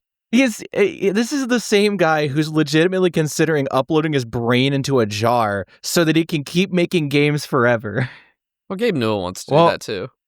I hope he can do that. I hope I don't think the technology will be ready in time. They'll just hook him up. They'll train an LLM with all of his writings. Like he'll write every single idea in his head to train like an AI to be him. He's producing enough content. They could maybe do it. Yeah, they could train an LLM. One of the episodes, so each episode in Death Stranding 2 has a title. Like I said, like the penultimate chapter, which has like the finale, is called On the Beach. One of the chapters was literally called Die Hard. Like, God. What? Was it about Die Hardman? It was, yeah. Oh my God. But still, dude. Yeah. He just called it Die Hard. Die Hard. Did it take place at Christmas? It's so funny, dude. It's so funny. I had so much fun playing the finale of this game because, like, I told you I was up late last night because I was like, I need to finish this. And like at a certain point, I was just like, oh man, it's late. I just need to finish this. But once I started hitting that finale, I was totally fine because I was just having the time of my life. Because it was just, like I said, he just turned it into, the ending to this game is just the ending to Metal Gear Solid 4, and I'm not kidding about that. So, right, so if you've played Metal Gear Solid 4, you know exactly what happens at the end of this game. So, you're telling me that you're surprised that is there actually a guy named Die Hardman? Yes. Is this a real character? Okay. Yeah. Yeah. So you're telling me that the same guy who named a dude just Fat Man in Metal Gear Solid 2, and also created 3 identical clone brothers called Liquid Snake, Solid Snake, and instead of naming the third one Gaseous Snake, he's like, oh, that's Solidus. Yeah. And then later said, yeah, because Liquid Snake's arms on this dude, he's totally now just Liquid Ocelot, but he's also just still Revolver Ocelot, but he's just pretending to be Liquid, but he's also might be possessed by the arm. What are you talking about? Dude, he's talking about the plot of Metal Gear. This is the plot of Metal Gear. Let me just tell you, this is all, I feel like this is all tame compared to the ending of Death Stranding 2. It is just the most unhinged I've ever seen This Koji. is the same one where they put a virus in Solid Snake that will kill all the Snake clones, but it mutated and started killing other people. So they fixed him, and now he's just old. Yeah. And now it just kills the big boss, or AKA Naked Snake, AKA Naked Snake, not to be confused with his body double that's revealed in another game, Venom Snake. Right. I actually follow everything Mike's saying, which is hilarious. And then Raiden is somewhere in this. Yeah, no, Raiden. He plays Raiden in 2. Dude, that's the thing. Like every single idea he liked from Metal Gear, he put into Death Stranding 2. There is a cyborg ninja in this game. They take it. There straight up is. Raiden gets like stabbed or whatever, and they turn him into a cyborg ninja, and then he gets his own game where he fights a U.S. senator. Revengeance. Dude, that game ruled. Yeah, that game ruled. like a roided up senator. This is Kojima's mind, man. It's not. It's nanotech. It's not crazy. Roids. Well, he's also roided up. You can't get that big naturally. That man took nanoids and then decided the nanotech was needed. I will say, like, one other thing about, like, as Death Stranding 2 was approaching its end, there were a lot of fourth wall breaks, and I found them very funny. Right, like there's a certain point where like the villain just straight up looks into camera and like says something, like he's talking to the audience. And there's like another part, like right before the finale starts, you talk to Dollman, and Dollman's like, there's a really, really long cutscene coming up. And I'm just like, okay, thanks for telling me that, Kojima. Yeah, Let me go get some popcorn. This is Kojima. Yeah. Okay. He created Psycho Mantis, who literally read your memory card and said, "Do you like Castlevania?" And then required you to change your controller port. This is not out of the ordinary. None of the things that you just said about Death Stranding are like, well, that's really weird for Hideo Kojima. I'm like, well, he can't tell us the weirdest stuff. It's Kojima. It'd be a spoiler. Well, I kind of told you like in broad terms, like all the things I said about the cyborgs and the ghost mechs, like all that's true. The kaijus, like that's Kojima. And you just let your imagination run wild with that if you're not going to play. Why are they called geckos? They moo. Like. Oh yeah, the geckos. Yeah, that was weird. It's Kojima. It's just anything. You could tell me that the next Kojima game is going to involve like angels from space that fight demons, but they're also in your bloodstream. Like, and I could say, yeah, that sounds like a Kojima game. Yeah. So this game was just Kojima completely unfiltered. I loved every second of it. It probably isn't for everyone because if you don't like the nonsense, you're probably gonna not jive with this game. But yeah, I enjoyed Death Stranding 2 immensely. And I will still say, even with all the story craziness, the best part of these games is the delivery gameplay. He really cooked up something really fun there. So working on like your transportation infrastructure, optimizing your deliveries is a lot of fun. This is a game about building public infrastructure. But also, the most crazy things you've ever heard are going to happen. Yeah, like, I don't know why. Like, he could have just made, like, a Satisfactory clone game. But he also just made it also Metal Gear for reasons, I guess. I think Kojima has mastered the art of gameplay and story segregation. Because on the surface, it's a game about building public infrastructure and delivering packages. But meanwhile, every time you deliver a package, it's revealed to be, like, a space baby that brings you to your own Han Ka refactory. No, like, you're totally I just right. think you just pitched like the greatest game of all time, though. A Hideo Kojima like Satisfactory clone, where like you are having to. I mean, that's Death Stranding, like a version of Death Stranding where like all the nonsense matters, where you actually have to understand it in order to build your factory. That'd be crazy. Okay, understanding Kojima to harness the ghost energy to build your factory or whatever. Like, your understanding of ghost energy would like affect the efficiency of your factory. Like that would have me pogging out of my mind. Yeah. And then meanwhile, in the background, every single ghost energy you send through is causing an ecological disaster at a scale that you won't never know until the game ends. Yeah. And then you just which eventually causes a Death Stranding on it, you know? Yeah, and then at the end of the game, Hideo Kojima kills you, the player. Yeah, Hideo Kojima comes out of the screen like the Ring turns Girl you into one of the ghosts. And just shoots you. Like, yeah, dude, it's like, I mean, so I don't know. There's a lot to say, but in summary, I will say that there's no one quite like Hideo Kojima, for better or worse. When we lose he is him, a singular creative force in this industry. I feel like there's going to be national days of mourning when Hideo Kojima dies, because that man has created the most convoluted, insane, absolutely nutso games that have a message ever known to man. I also don't know how to get my movie reviews. Yeah, right. He is he does watch a lot of movies. He's a film enjoyer. He posts his thoughts about them.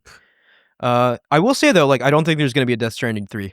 Like, I feel like this is the end of Death Stranding. Yeah, so whatever Kojima does next, I think he's working on Fizzant, which is his new stealth kind of game. No, doesn't he have isn't he working on a horror game? Yeah, he's doing that as well. So which OD, yeah. So he's going in some interesting directions after this. But I will say, both of those games sound a little tame. So he might have like all this pent up like nonsense energy he might have to get out. So he might get another crazy game. No, inevitably his horror game is going to be the most cerebral horror game known to man, where you're gonna finish it.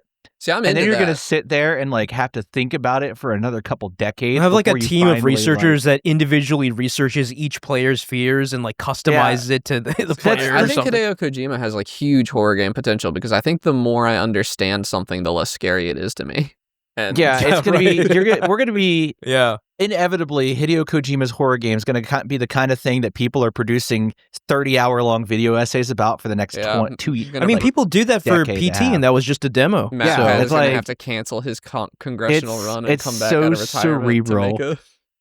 That's real, by the way. Matt Pence apparently, he's running for Congress. Yeah. That's crazy. I don't know if it's Congress, but he's running for office. Oh my god. I think that's real. I might be spreading misinformation. I've seen very convincing pictures of him like doing political things. Listen, all I'm saying is that it's not a Kojima game unless you need to refer to a wiki to understand what's going on.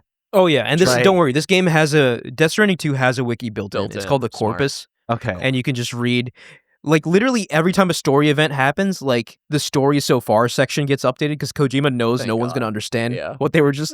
and I check it all the time. Yeah. Like, I watch a cutscene, I'm like, all right, that was cool, but I have no idea what's going on, so I just read the summary, and I'm like, oh, that's what that meant. Oh, okay. Oh, man. I love you, Kojima. He's been doing it for so long. You're a crazy guy. Death Stranding 2, 10 out of 10, no notes. Someone gave him a 3D game engine, and he decided, I'm going to make the most convoluted stuff, the most just, It's like, can this engine render electric guitars? This game is about environmentalism. If the answer to all the above is yes, I'm still mad he calls it a Strand type game. I'm still mad about it. It's been he stopped doing that, right? He only did that with one. Yeah, he only did that with one, but I'm still mad about it. Okay, the worst part about Kojima games is that like you'll have all this convoluted plot and everything, and in the end it'll just simply be coming from Kojima's mouth himself. Oh yeah, it was a game about environmentalism.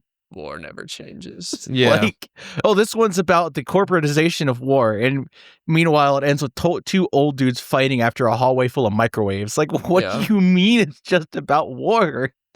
And I'll say, like, maybe you'll find this a little spoiler, but I'm gonna say it anyway. If you enjoyed that part of Metal Gear Solid 4, those two old dudes fighting after a microwave, you should play Death Stranding too. The microwave hallway. He just loves long, drawn-out sequences. Oh, God. I'm just thinking about it. This is the ladder from 3, the freaking microwave hallway. He really makes us suffer for his art. So, any final thoughts on Death Stranding 2? Nope, that's, I think I've said my piece. See, I was saying mine was going to be long, and now I feel like mine might be shorter than yours, just because I'm concise. This was long, yeah. But I played Deltarune Chapter 1 and 2. I don't like it. Like, really? It's like fine, right? Like I didn't put it down. I finished it, Chapter 1 and 2. I haven't played 3 and 4, and I don't feel super compelled to pick up the controller and keep playing, which Undertale, when I played it, I was like hooked. Like, I thought that game was excellent. The writing had me hooked. The music I couldn't stop listening to. The art was there. Like, I don't know. And like the gameplay was so innovative, like the bullet hell gameplay. And I don't, you guys have both played Undertale, right? No. I've played it. I haven't finished it. And I have not played Undertale. Yeah. You haven't played it. Okay. I have not played Undertale. And you haven't finished it? No. That's crazy. I know. You were going to talk about topics that no one here understands. This is just the reverse of the Death Stranding. I know about the ending, though. I'm familiar with. Well, I'm not even going to talk about story that much here, but like the bullet hell stuff in Undertale was a little bit hard. Like, it was like a little tricky sometimes. Yeah. I have died a single time in Deltarune, finishing the first 2 chapters, and I'm doing like full pacifist playthrough. I've only used items once, like, and it was against like a secret boss that I found my way into and everything.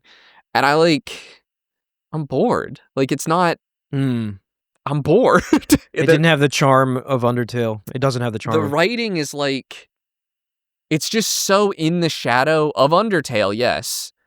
Like, I just wish I was playing Undertale a little bit. Like, Undertale was cozy. It was simpler. This is more complicated.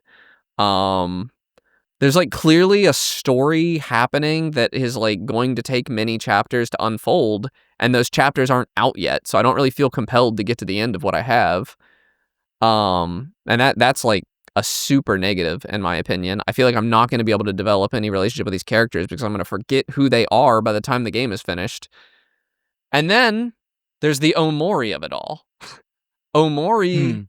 Omori takes more from Earthbound or from Mother than it does from Undertale, but they're definitely like siblings or cousins or whatever. And Omori was just so good that Deltarune is just not keeping up. Like, the game changed when Omori came out. And like, I don't know if I would say Omori is better than Undertale, but it just like, I don't, the trying to do, because Undertale and Deltarune both do this, where they try to like do a lot of whimsy and then something dark happens to remind you that there's like something else happening. And Omori just does that so much better than Deltarune does. And that was what kept me hooked with Omori. And Omori's combat was more interesting, even though it didn't have the like spare your enemies mechanic that I think is really cool.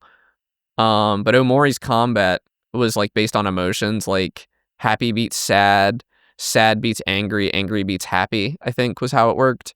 And you could change the mood of your enemy or the mood of your party, and it would like change the way they do damage and stuff. That was complicated and fun in a way that was like really fun to figure out. And Deltarune's got none of that. Deltarune is just a really easy bullet hell. And if I can do the really easy bullet hell, nothing else matters. And all the fights are like 2 turns long. And I just, why? Do you think the story will have some larger payoff? Maybe, because it is divided up into chapters. So chapters 1 and 2 were free. Chapters 2 and 3 you have to pay for. So I haven't paid for the part that they think was good enough to charge for yet. So maybe it gets better in chapter 3. I am going to give it a chance. Obviously, I paid for it. But I just am not not hooked. Like when I was playing Undertale, I couldn't put it down. I think I finished it in like 1 or 2 days. And this, like, I sat down to play video games and I opened up Steam and I said, all right, I was playing Deltarune. I'd like forgotten. Like it's not, I'm not hooked. I'm not hooked at all. And that's a shame. Like the most fun I've had, there's like a secret boss in chapter 2 that like you have to do like a little side quest for. And the side quest is like really short and kind of obvious. Because it has to be, because it has to all be contained in chapter 2, because like they can't carry it over into chapter 3 because of the way the game works. And that sucks. Like that just doesn't work very well. These chapters are all like a few hours long. I think I have 6 hours total. So like 3 hours per chapter, something like that. Yeah. I don't know, like I understand the hype around Undertale. I don't want to say I understand Undertale because I haven't beaten it yet. Yeah. I played a bit of it. I enjoyed it. I know the whole the twist at the end or whatever.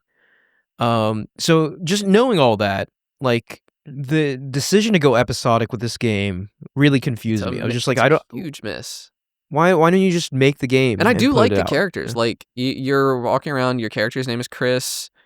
There's also like there's a bunch of returning characters from Undertale, but they don't remember you. And it seems to be an alternate universe, and that seems to be like part of the grand mystery of it all. And I found that really interesting 6 years ago, 7 years ago when the first chapter came out. And now I don't care at all anymore because it's been... Wait, the first chapter of Deltarune came out 6 or 7 years ago? I was in college. Yeah. That's crazy that it's been that long. Yeah. That's insane. Wow. And it's, like, what do you do? What are they doing? Like, yeah, that's insane. It's too long. And like, the time between chapter 1 and 2 wasn't that long, but the time between chapter 2 and chapter 3 and 4 came out the same day the Switch 2 launched, I think. It was something like that. Chapter 1 came out in 2018. Yeah, so it's been 7 years. That's crazy, man. Chapter 2 was 2021. 3 and 4 was literally this year. Yeah. You cannot do that with an episodic game. Next year. No, yeah, and so like the game's still not finished. They're charging for it now, and it's still not finished. And they should have just finished the dang game. Like, I don't know why they did it this way. Because it is also, like, there's, like, a friction. Every time you finish a chapter, too, it, like, essentially boots into another game when you finish the chapter. And I'll tell you what happens to me. It boots me out of the game I was playing, and I think, I'm a little hungry. And I turn the game off and I quit playing. Like, because there's this huge wall in between the chapters that, like, I'm going to have to, like, play a little bit of... Because the chapters are essentially discrete games almost. Like, they give you a little refresher on the tutorial. They have you check in on, like, all the characters that you have in your little town that you're adding characters to as you spare them. And I don't know what they're doing with any of that either, because it's confirmed the game only has one ending. That's confirmed. They're not doing the Undertale thing. So I just don't get it. I think I don't know. I'm not. Yeah. Omori is so good, and then like the OG. Yeah, I don't know. Like like Omori is like. I don't know how is your opinion. How common is your opinion? Because I literally have not followed any. I don't know any discussion about this game. I know my brother loves it. My brother loves Deltarune, and he was a huge Undertale fan. You know, I'll have to ask the person that I'm talking to actually what they think of Deltarune. I get the impression it's well liked. Like I hear, I don't know, but I just like.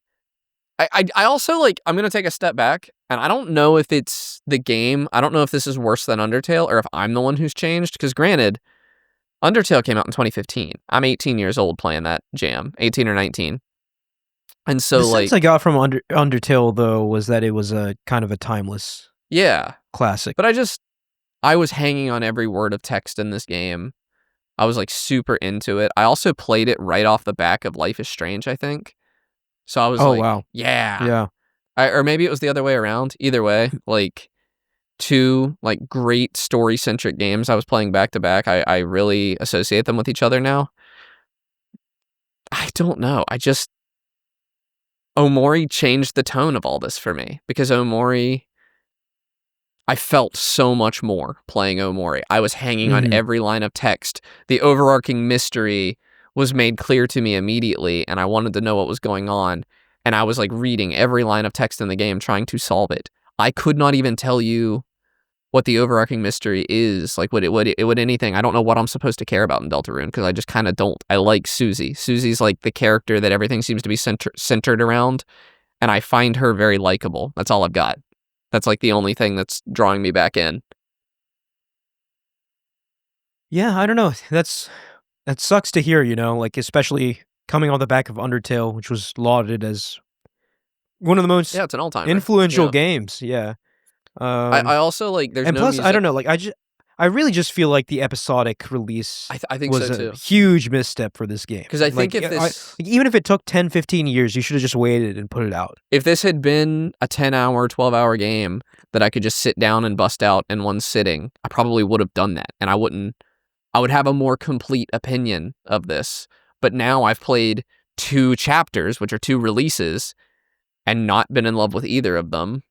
And so I feel like I get to talk about them. Also, Chapter 3 is doing a game show thing that is immediately repulsive to me. I started Chapter 3, and it's like a weird game show that I don't think I'm going to like it. I never like that in games. So I'm like, oh, great. So now I got to grit my teeth. So now I get why you don't like Rare games. I get to Rare platformers always stuck game shows into their games. Yeah, I've never been a fan of that. They did. I've never made it to that in a Rare platformer either, but I have to grit my teeth and play through this like annoying chapter. And like all games like this have an annoying chapter. Omori has also it's also a game show. It's like a love it's like The Bachelor kind of thing that you have to play through. Oh, I didn't know that. And it's like super annoying. It's very common. It's a common trope, and I don't like it. But it's just making me want to play Omori again. I know Omori like tore my heart out and stomped on it, but yeah, maybe it feels like Omori was the more natural evolution of what Undertale started, and then Deltarune hasn't really followed up on that. Maybe? I don't think that's fair, because Undertale is so hopeful, and Omori is not. Omori is bleak. Right, yeah. I hear it's a very depressing game. Omori is like maybe the most upsetting. It's more upsetting than Clair Obscur, I think. It is the most upsetting game I've ever played. It's very, very difficult, but also impossible to put down. And I don't know. I hate to just sit here and compare these games, but they're so similar to me. And I'm not. I really wanted to like Deltarune. I had been like saving it until I felt there was enough content to really dive in. And not working. Not yet. Not working. I will say of what I've played, I think Chapter 1's the best of the 2. Chapter 2 had a weird like cyberpunk thing going on I wasn't into. Which means there are, of the 3 I've experienced, 2 of them have themes I don't like. Yeah. So, well, that's a shame. 4's probably in a desert. I'll just throw my PC out the window. Yeah. Oh, man. All right, well, that's Deltarune. Are there any other games we want to talk about? Not really. I've been playing Satisfactory again, but nice. Controller update. Have you tried that at all? No, I haven't tried that. I've just been actually progressing because it's neat. Yeah. I got backed up to oil. That's where I kind of stopped today, is setting up my oil production.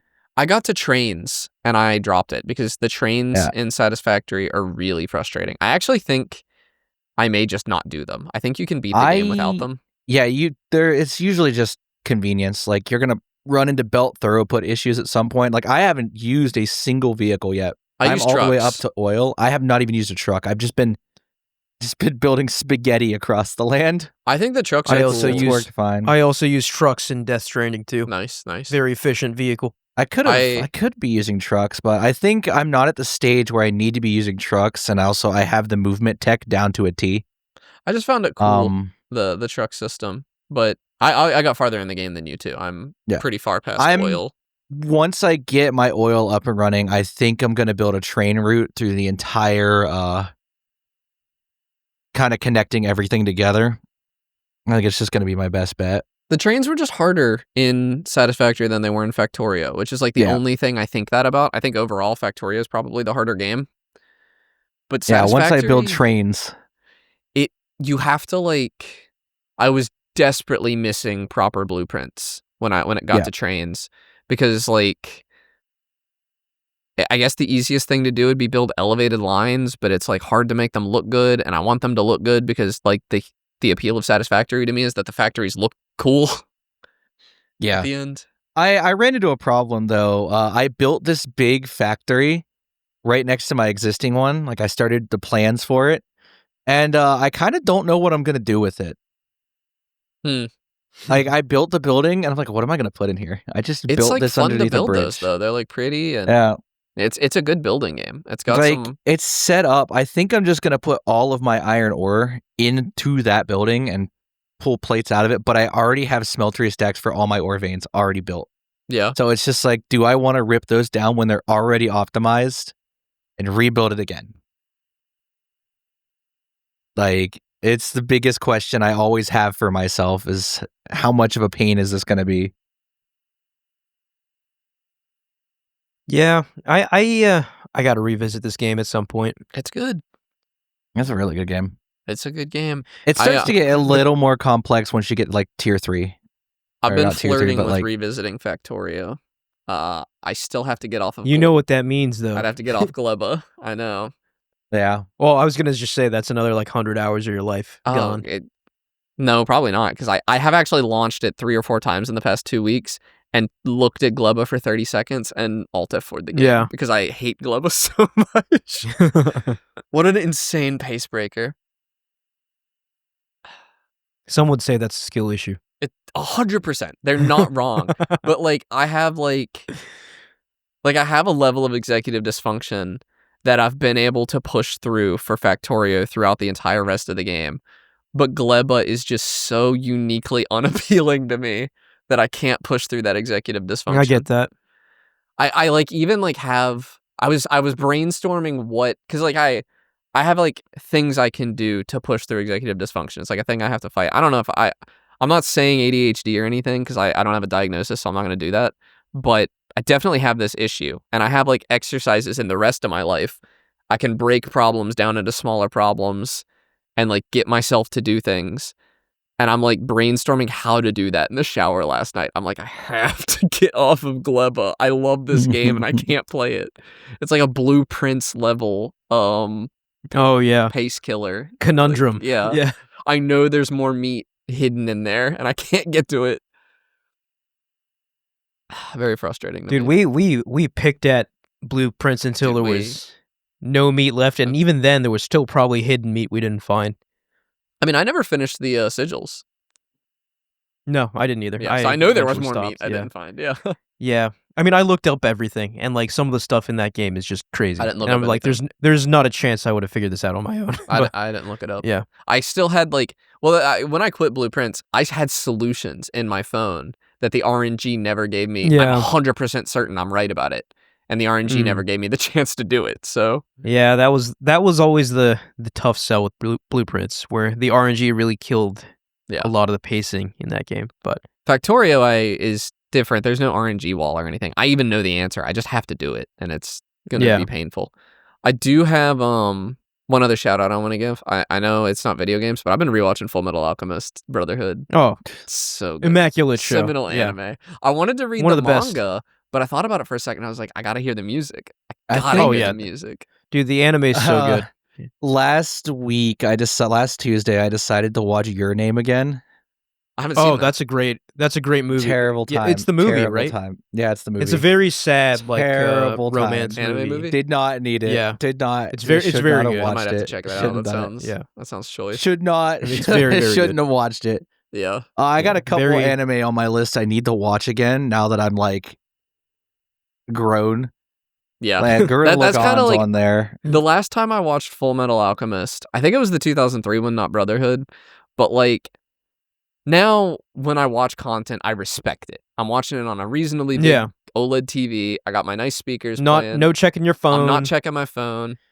I want that stuff to hurt. Give me animes that make me hurt. When I watched Full Metal Alchemist the first time, I was at... You've watched Brotherhood before, though, right? I have. I think I watched... Okay, good. So the 2003 one, I watched most of my viewing. There's only like 52 episodes, I think. And most of them I watched in Hilton Head at the beach Oh, I love that. On my place, that's awesome. On the worst Wi-Fi imaginable, on my PlayStation. Dude, no, but there's Vita. something very special about that. There's something very, very special about that. For some reason, Netflix on the Vita worked on that terrible internet. No other device I had would work. Dude, I remember when I went, okay, this happened, I think, in high school, middle school. Yeah. But I watched all of Lost in Hilton Head on a laptop. What a show. No, not all of Lost, because that would have been too much. That'd but be I a watched lot, I watched maybe 1 or 2 seasons of Lost. God. And my family was just like, dude, what are you doing? You're just on your laptop all day watching this show. Come to the beach. And I was just like, no, I want to watch Lost. There was, dude, Lost is such a banger. There's this girl in my high school. We were good friends. My friend Sydney, but she would just come over 2 or 3 times a week, and we would just watch Lost at my house. And it took us awesome. 3 years to watch it all. And everybody kept thinking are they dating? Are they dating? And no, we were literally we just wanted watching to watch Lost. Yeah. Because people talk about that, and we talked about it. We were like, no, we're not dating. We're just watching Lost. Dude, Lost back in the day was really something incredibly special. Yeah. Going through it. Yeah, we were watching on Netflix. That was the show. That was new. Certainly the show of the times. Yeah. Yeah. Shout out to Lost. Really funny. But I watched Brotherhood. I ended up Brotherhood I watched on my mom's laptop, so I also did not give it any respect either. Dude, no, but that's what you got to do as a kid, right? Yeah. I watched so much anime on my laptop, my parents' laptop. Yeah. You know, that's another thing too. I have core memories of watching Bleach in Hilton Head as well. Yeah. Oh, it's really funny. I'm caught up on One Piece too, finally, and we could talk about that after the show. Dude, the latest events are just so spicy. Just awesome. But yeah, I don't know. I wanted to shout out Fullmetal Alchemist. That's one of those. It's getting old enough now that I wonder if people younger than us are still watching it. And it's it's an yeah, they certainly are. They are? Okay, because it's an unskippable anime. I think it has earned its reputation as one of the all-time classics. I mean, it's rightfully genuinely so. I was talking about this with my cousin. Dragon Ball is really important, but Dragon Ball is kind of when your dad gives you your first beer, and Fullmetal Alchemist is the first time you take a shot. You could show Fullmetal Alchemist Brotherhood. It's just a good show. It's not even just a good anime. Yeah. You could show it to anyone and be like, "This is an incredible show." But it's a gateway anime. You can watch Dragon Ball, and all you do is watch Dragon Ball. But Fullmetal Alchemist is one of those things oh, this is what anime can really do. Anime, yeah. And that's what it was for me. It was the first big non-Dragon Ball anime I watched. I was afraid it wouldn't hit again when I watched it. What? I bet it did. Oh, it's hitting so good. Yeah. Although Brotherhood's pacing it's really is a little fast because it's just trying to catch up to where it is very fast. Left off. The whole Shao Tucker thing is 1 episode, which is crazy. Yeah. But it's so and that really is kind of the inflection point of the show where you realize, oh, this show will go places. Yeah. That you may not want to go, but it's gonna take you there. No, I mean the other horrible thing that happens in episode 10 in Brotherhood. You don't even get 10 episodes in, and you're sobbing. Yeah. What a show. There's 25 episodes in 2003. I looked it up today just out of curiosity. So you're halfway through the show before that happens. Yeah. And yeah. What a show. What a great show. You highly recommend it to everyone. Even if you've never watched an anime before, watch Fullmetal Alchemist Brotherhood. It'll change your life. So good. I would recommend the 2003 one too, because some of the the Shao Tucker stuff hits harder in 2003 in my opinion. Yeah. Maybe 2003 after you watch Brotherhood, because I think you really should just get the full authentic story first. Yeah. And then treat the 2003 one as a side story almost. That's tough because Brotherhood does fumble a little bit, I think, in when it's retelling stuff that was already in 2003 as it catches up. Yeah, I mean, I've never actually seen 2003, but I just know that Brotherhood is the actual adaptation of the manga. It is, so, yeah. That's why I'm 2003 is a must watch too. It I hear it's very good. The changes it makes are really smart and good. So yeah. But yeah, just an anime shout out. All right, are we gonna start doing post-show discussions too? Is that what this is? Oh my god. Sorry. That's when we can monetize it. Just a one-time monetize thing? our post Yeah, we got to monetize something, right? Yeah, go subscribe to our Patreon to see us talk about anime in One Piece. Money keeps flying out of my pockets for this show. Minutes, yeah. Yeah. Maybe one day. Maybe one day. Once we get a big enough following. Yeah. 20 years from now. Slowly but surely. When our opinions are no longer relevant. Right. Well, we'll have new opinions. Yeah, we'll be like Jason also Schreiber. don't No, know.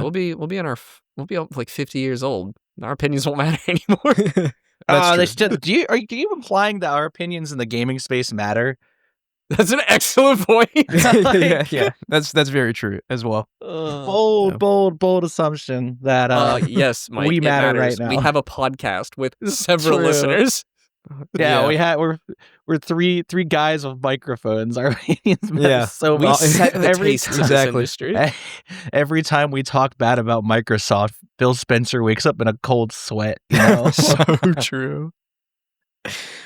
Oh man.